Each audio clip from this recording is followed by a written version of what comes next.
कोई भी आत्मा जब शरीर को छोड़कर चली जाती है तो उस मृत शरीर का अंतिम संस्कार किया जाता है। वो अंतिम संस्कार उसके परिवार वालों के द्वारा या उसके करीबी लोगों के द्वारा किया जाता है। ये तो हम सभी जानते हैं कि अंतिम संस्कार क्यों किया जाता है, क्योंकि अगर अंतिम संस्कार नहीं करेंगे, उस शरीर को कहीं भी हम अच्छी रीति ठिकाने नहीं लगाएंगे तो वो शरीर गलने लगेगा, सड़ने लगेगा और उसकी दुर्गति होने लगेगी। मगर इसको अंतिम संस्कार का नाम क्यों दिया गया? क्या अर्थ है अंतिम संस्कार का और क्यों अच्छी रीति से करना चाहिए? देखिए, आत्मा के जो सहयोगी होते हैं मन और बुद्धि होते हैं। शरीर और आत्मा मिलकर जीवात्मा बनती है और उसके द्वारा जो कार्य किए जाते हैं वो सबसे पहले मन के अंदर विचार आते हैं और विचारों के ऊपर एक्शन लेती है बुद्धि। और जब उस एक्शन के बाद उस कार्य को फाइनल रूप दे दिया जाता है, उस कार्य को कर दिया जाता है, तो उसके करने के बाद हमारे बनते हैं संस्कार। अब चाहे वो हम साइलेंट रूप में कर रहे हों, चाहे किसी एक्टिविटी के द्वारा कर रहे हों, कोई मूवमेंट हो या ना हो। एक उदाहरण के माध्यम से समझाता हूं। एक संतों की सभा चल रही थी। कहीं पर 8-10 संत बैठकर अपना ध्यान लगा रहे थे, प्रभु चिंतन कर रहे थे। उसी दौरान वहां से एक व्यक्ति निकल रहा था जिसने बहुत ज़्यादा ड्रिंक किया हुआ था और उसके मुंह से बहुत गंदी स्मेल आ रही थी। उसके मन में अचानक से विचार उत्पन्न हुआ कि मैं संतों के बीच जाकर बैठता हूँ, देखता हूँ वो लोग क्या कर रहे हैं। वो गया और वहां जाकर बैठ गया।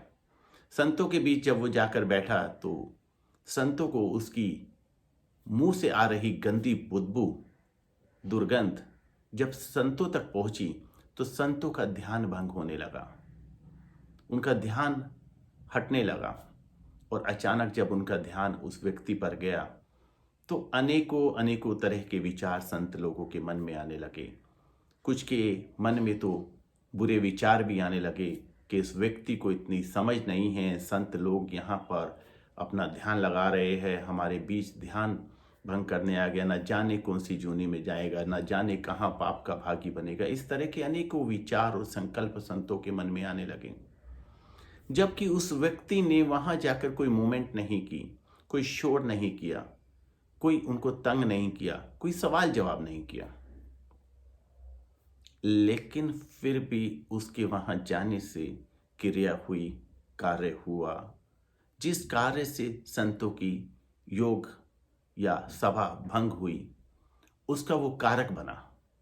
और वो कारक बनने के कारण जो संतों ने उसको बुरे संकल्प किए उसके प्रति या बुरा सोचा या कोई भी बुरे भाव व्यक्त किए, उसका वो कारक बना और वो भोगना उसके कर्म में गई, वो उसका संस्कार बना, जबकि उसने कुछ नहीं किया।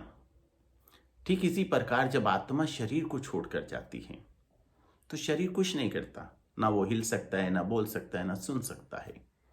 मगर जब तक वो शरीर है और उस शरीर के माध्यम से कोई भी क्रियाएं होगी, वो उस आत्मा के संस्कार बनते चले जाएंगे जिसका वो शरीर है।